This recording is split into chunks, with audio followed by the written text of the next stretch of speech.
Let's take a look. The thinness here is truly a bit scary, giving it a blade-like feel. The most accurate is the new iPhone 17 Air. Of course, it's not an actual device achieving L4, it's a brand new product in this year's iPhone 17 lineup. After the Bus series was likely discontinued earlier on, the company subsequently introduced the sleek, ultra-slim Air series, successfully achieving a remarkable thickness of only 5.5mm. Earlier, Samsung released an S2 model with a thickness of 5.8mm. This 17R is rumored to have a battery of around 3000 mAh. So, it's battery life, you know. Let's look at its ID. The overall design of the iPhone has changed significantly. The back is likely constructed from a high-quality matte glass, and the entire frame is probably made of durable titanium alloy, considering that it remains so remarkably thin after all.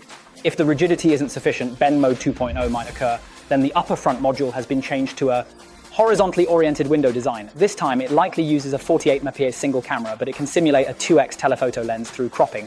The flash is positioned in this mirrored area. You can see the protrusion on the side. At first glance, it appears to have 2 layers, but it's actually 3, a glass base at the bottom, the lens, and above the lens.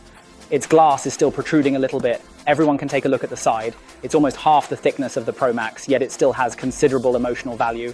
In terms of hardware, although it achieves such slimness, this time it likely continues to retain its image button and does not have a physical SIM card slot. Previously, our channel reported that the 3 major carriers are expected to restart eSIM services in the second half of the year, which might be related to this device. The left side volume buttons and action button are also present. There are 2 speaker openings on each side. Previously, the number was reduced. Regarding the processor, it likely uses the standard A19 and also adopts the N3P architecture. Compared to before, the energy efficiency should further improve, and it will likely also feature Apple's own C1 chip. However, I speculate that in the entire 17 series this time, the battery life is the weakest, and the performance release is probably also relatively conservative. Regarding the screen, this time its size is slightly larger than the standard version and slightly smaller than the Pro Max. The upcoming model is expected to include a 6.6-inch 120Hz display equipped with ProMotion technology. The price of this device is probably also between the Pro and standard versions. It replaces the original Plus. Don't be fooled by its single camera, it is definitely much more expensive than the standard version of the 17. Moreover, there are reports suggesting that this device might be preparing some engineering and technical groundwork for next year's foldable iPhone, as it needs to be so thin.